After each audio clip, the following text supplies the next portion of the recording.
In today's highly dynamic business environment, organizations are increasingly being required to adopt strategy making that allows them to evolve at the pace of change in that environment and to be nimble in the face of uncertainty.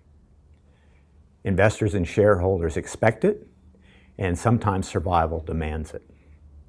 So if you're going to create those sorts of nimble and adaptive organizations, business leaders need to maintain and establish a meaningful connection with their people.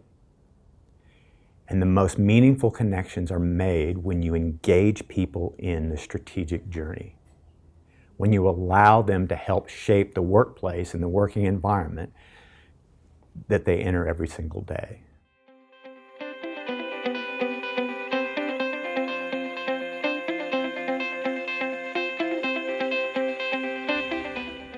Strategy, as it's practiced in a business context, has evolved to be a very static and analytical discipline.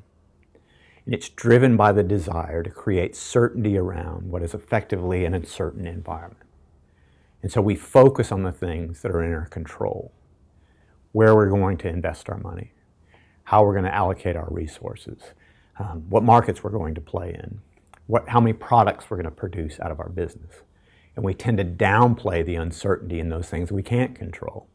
The vagaries of where customers are going to spend their money, how political and economic climates might change the business future, how new entrants into our marketplace might be shifting the business dynamics.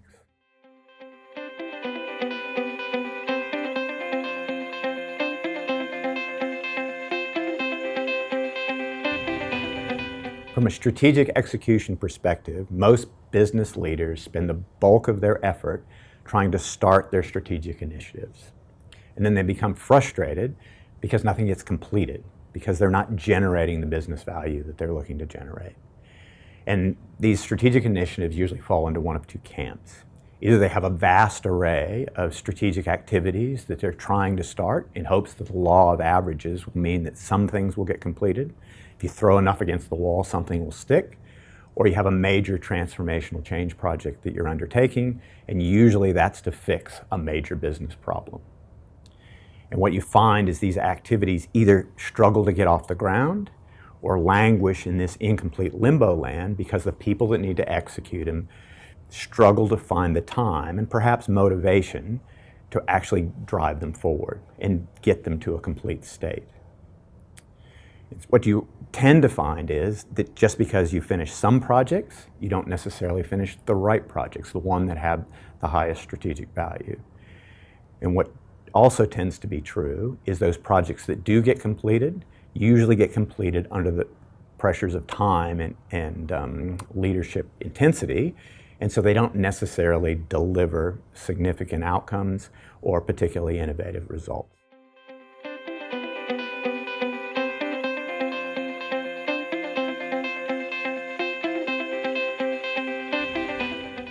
It starts with a roadmap.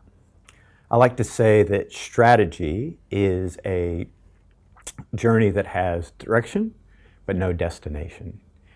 It's a journey that is consistently and persistently looking to shape the business for the future that it aspires to. But it's not a drive on the Hume Freeway between Melbourne and Sydney. It's a journey in the wilderness over uncertain terrain. So the sort of roadmap we want to create is closer to a trail map than it is a Melway Street directory. It's more about creating waypoints and the best version of the terrain that we're going to be traversing over that we understand, and then using projects as the trail finding ability to move between those waypoints and help to better define the terrain as we go.